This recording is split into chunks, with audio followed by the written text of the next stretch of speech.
الإيمان والإسلام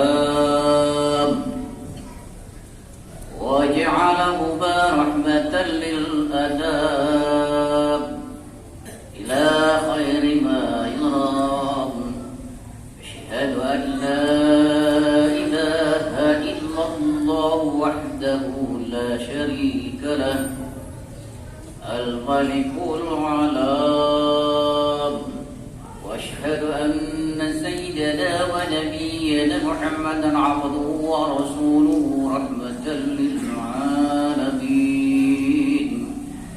اللهم صل وسلم على سيدنا محمد وعلى آله وأصحابه ومن تبعهم بإحسان إلى يوم الدين أما بعد ويا أيها المسلمون الكرام أوصيكم وإياي بتقوى الله فقد فاز المتقون أعوذ بالله من الشيطان الرجيم يا أيها الذين آمنوا اتقوا الله حق تقاته ولا تموتن إلا وأنتم مسلمون. Ya Allah, salat jemaat yang kerabat Allah, bersyukur kita kehadirat Allah atas segala anugerah yang masih diberikan Allah kepada kita semua. Hari ini kita hadir di rumah Allah ini antara dengan nikmat yang begitu besar, yaitu nikmat iman dan Islam, nikmat kita bertakwa kepada Allah, sehingga kita tinggalkan seluruh aktivitas kehidupan kita menghambakan diri kepada Allah, yaitu melaksanakan sholat Jumat berjamaah. Salawat dan salam mari kita persembahkan kepada junjungan nazim Rasul kita Muhammadin sallallahu alaihi wasallam beserta keluarga, sahabat dan pengikutnya yang setia mengikuti sunnah beliau hingga akhir zaman.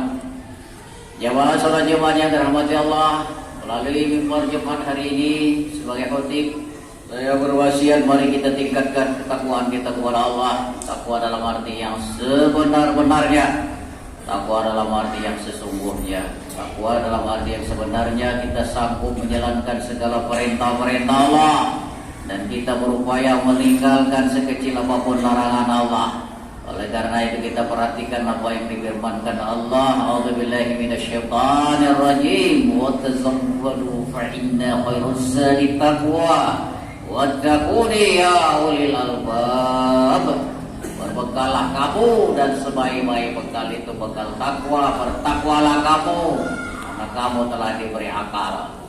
Peringatan Allah ini menandakan yang terbaik dalam hidup ini apapun bekal kita adalah bekal takwa. Yang membedakan manusia dengan hewan dengan makhluk yang lainnya adalah akal. Oleh karena itu mari gunakan akal untuk menuntut ilmu, mencari ilmu dunia, mencari ilmu akhirat sebagai bekal dalam kehidupan ini. Bagaimana yang telah disabdakan baginda Rasulullah SAW dalam hadis Muslim yang diriwayatkan Anas bin Malik, "Talabul ilmu fariidatun 'ala kulli muslimin wal muslimat." Menuntut ilmu adalah kewajiban bagi kaum muslimin dan muslimat. Kemudian Allah mengingatkan dalam surah Al-Mujadalah ayat 11, yarfa'illahu alladhina amanu minkum walladhina utul ilma darajat. Niscaya Allah akan mengangkat derajat orang-orang yang beriman di antara kamu dan orang-orang yang diberi ilmu pengetahuan beberapa derajat.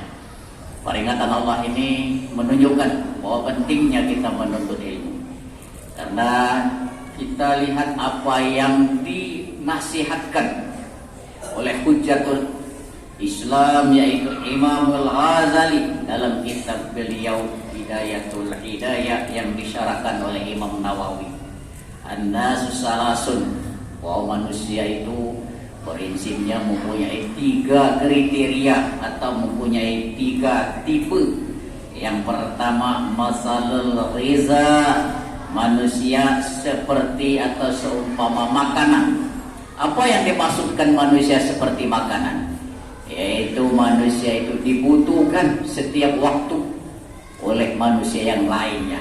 Nah inilah para ilmunya ulama para ilmunya guru, cendekiawan, orang-orang yang diberi ilmu pengetahuan yang dapat memberikan pencerahan, yang dapat memberi penyejuk kepada orang lain.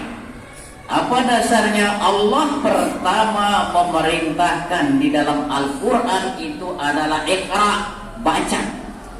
Sebelum kita menjalankan perintah sholat, puasa, zakat, haji, Al-Quran memerintahkan membaca. Artinya apa? Mencari ilmu pengetahuan dengan membaca. Jemaah sholat jemaah yang dirahmati Allah, kalau kita merujuk apa yang dihasilkan dalam penelitian Badan PBB UNESCO, yaitu tahun 2018, bahwa di antara 1000 orang Indonesia hanya 1 yang gemar membaca ilmu pengetahuan. Dan kita bayangkan, dari hampir 300 juta penduduk Indonesia ini yang mayoritas beragama Islam, berapa yang gemar membaca? Berapa yang memahami, mentadaburi Al-Quran dan sunnah Rasul, yaitu hadis? Maka baginda Rasul SAW mengingatkan, sayati ala ummati zamanun la yabqal Islam illa ismu wala minal Quran illa rasmu.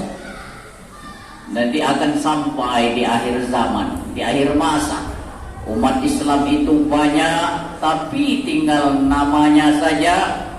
Kalau ditanya Islam tapi dia tidak mempunyai ilmu pengetahuan tentang keislaman. Islam itu banyak tapi tidak membaca Al-Quran, karena Al-Quran hanya sekedar tulisan tanpa penghayatan dan pengamalan. Apa yang diprediksi baginda Rasul SAW lebih 14 abad yang lalu dan direalisir oleh PBB ternyata cocok dengan keadaan sekarang. Sedikit sekali orang-orang yang berilmu. Maka kata Imam Ghazali, orang-orang yang gemar membaca, mempelajari ilmu pengetahuan, itulah yang dinamakan masalul ghiza. Orang-orang yang dibutuhkan oleh orang yang ada di sekitarnya. Ilmunya para ulama, ilmunya para guru yang menyejukkan, yang memberikan pencerahan. Kalaulah sekarang ini umat Islam mayoritas tapi tidak dominan dalam posisi ekonomi, tidak dominan dalam kekuasaan politik, tidak dominan di dalam penegakan hukum karena kurangnya ilmu pengetahuan dan kurangnya gemar membaca. Padahal perintah pertama, Iqra bismi rabbikal ladzi khalaq. Bacalah dengan nama Rabbmu, dengan Tuhanmu yang Maha menciptakan. Inilah yang menginspirasi kita untuk mengajak generasi kita, mari menuntut ilmu sebanyak-banyaknya. Mari kita dominan dalam ilmu pengetahuan, dominan dalam berkarya, dominan dalam kekuasaan, dominan dalam membuat kebijakan. Jemaah sholat Jumat yang dirahmati Allah, apa yang dinisahkan oleh Imam Ghazali yang kedua, tipe manusia itu adalah masalul dawa. Manusia seumpama obat, hanya dibutuhkan pada saat diperlukan saja. Dibutuhkan pada saat orang sakit. Inilah masalul dawa. Ada kriteria tipe manusia yang seperti ini. Dia bersyukur masih dibutuhkan. Pada saat orang membutuhkannya, dengan kemampuannya, dengan keahliannya, dia dibutuhkan. Pada saat orang menggunakan karyanya, dia dipakai orang lain. Ini masih beruntung orang yang dapat tipe yang kedua ini. Yang ketiga kata Imam Ghazali, masalul da, yaitu orang takut kepadanya. Dia seperti penyakit, dia seperti benalu dalam kehidupan, di mana keberadaannya menyusahkan orang lain, di mana keberadaannya orang membuat jadi resah, di mana keberadaannya hanya merugikan, di mana keberadaannya yang membuat kejahatan, di mana keberadaan hanya membuat dosa. Maka tipe yang ketiga ini yang harus kita hindari, karena ini adalah membuat kita celaka dalam kehidupan ini. Oleh karena kita perhatikan apa yang disabdakan baginda Rasul sallallahu alaihi wasallam, khairun nas man tala umruhu wa hasuna amalu, wa sarrun nas man tala umruhu wa sa'a amalu. Sebaik-baik manusia di antara kamu ada yang diberikan umur panjang dan bermanfaat bagi orang lain karena baik amalnya. Seburuk-buruk di antara kamu diberi umur panjang tapi buruk amalnya dan tidak bermanfaat bagi orang lain. Khairun nas anfa'uhum linnas. Sebaik-baik manusia adalah bermanfaat bagi orang lain. Pertama, entah itu dengan keilmuannya, atau dengan keahliannya, atau dengan nasihatnya, atau dengan tenaganya. Mari kita gunakan hidup ini untuk beramal, untuk dapat dimanfaatkan bagi kemaslahatan orang banyak. Dan mudah-mudahan kita termasuk orang-orang yang berguna bagi orang yang ada di sekitar kita, bukan yang menakutkan bagi orang-orang yang ada di sekitar kita. Auzubillahi minasyaitonir rajim. Duribat alaihim zillatu aynama suqifu illa bihablillah wa hablim minan nas. Dimanapun manusia itu berada, selalu dalam kecelakaan, kecuali dia berpegang teguh kepada perjanjiannya dengan agama Allah dan dia bermanfaat bagi manusia yang lainnya. Auzubillahi minasyaitonir rajim. Bismillahirrahmanirrahim. Wal 'asri innal insana lafi khusrin illal ladzina amanu wa 'amilus sholihat wa tawassaw bil haqq wa tawassaw bis sabr. Barakallahu lakum bil Qur'anil azim wa nafa'ani wa iyyakum bima fihi minal ayati wa dzikril hakim wa taqabbala minkum tilawatahu innahu was-sami'ul 'alim. Aqulu qawli hadza wa astaghfirullahal azim li wa lakum wa lisairil muslimina wal muslimat wal mu'minina wal mu'minat fastaghfiruhu innahu wal ghafurur rahim. Allahumma shalli ala sayyidina Muhammad wa ala ali sayyidina Muhammad. Innal hamdalillahi nahmaduhu wa nasta'inuhu wa nastaghfiruhu wa nastahdihi ونعوذ بالله تعالى من شرور أنفسنا من سيئات أعمالنا من يهد الله فلا مضل له ومن يضلله فلا هادي له ومن لم يجعل الله له نورا فما له من نور أشهد أن لا إله إلا الله وحده لا شريك له الملك الحق المبين وأشهد أن سيدنا ونبينا محمدا عبده ورسوله صادق الوعد الأمين اللهم صل وسلم على سيدنا محمد وعلى آله وأصحابه ومن تبعهم بإحسان إلى يوم القيامة أما بعد ويا أيها المسلمون ويا عباد الله اتقوا الله حق تقاته ولا تموتن إلا وأنتم مسلمون. أعوذ بالله من الشيطان الرجيم. يا أيها الذين آمنوا اتقوا الله ولتنظر نفس ما قدمت لغد واتقوا الله إن الله خبير بما تعملون. أعوذ بالله من الشيطان الرجيم.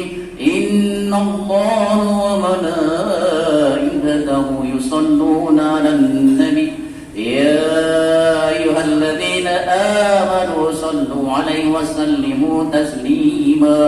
اللهم صل وسلم على سيدنا محمد وعلى آل سيدنا محمد كما صليت على إبراهيم وعلى آل إبراهيم وبارك على محمد وعلى آل محمد كما باركت على آل إبراهيم وعلى آل إبراهيم في العالمين إنك حميد مجيد. اللهم اغفر للمسلمين والمسلمات والمؤمنين والمؤمنات الأحياء منهم والأموات وتابع بيننا وبينهم بالخيرات رب اغفر وارحم وأنت خير الراحمين. اللهم اغفرنا والمسلمين وانصرنا والمسلمين وأعز الإسلام والمسلمين وأهلك الكفرة والظالمين ودمر أعداءك الدين. ربنا اغفر لنا ولإخواننا الذين سبقونا بالإيمان ولا تجعل في قلوبنا غلا للذين آمنوا ربنا إنك رؤوف رحيم. اللهم ادفع عنا الغلاء والوباء والبلاء والفحشاء والمنكر وسيوف المختلفة والشدائد والمحن ما ظهر منها وما بطن من بلدنا هذا خاصة ومن بلدان المسلمين فلسطين مسلمين رحيمية مسلمين سوريا مسلمين عراق مسلمين إندونيسيا مسلمين عامة إنك على كل شيء قدير ربنا آتنا في الدنيا حسنة وفي الآخرة حسنة وقنا عذاب النار عباد الله إن الله يأمر بالعدل والإحسان وإيتاء ذي القربى وينهى عن الفحشاء والمنكر والبغي يعظكم لعلكم تذكرون اذكروا الله العظيم يذكركم يستجب لكم ولذكر الله أكبر والله يعلم ما تصنعون أقيموا الصلاة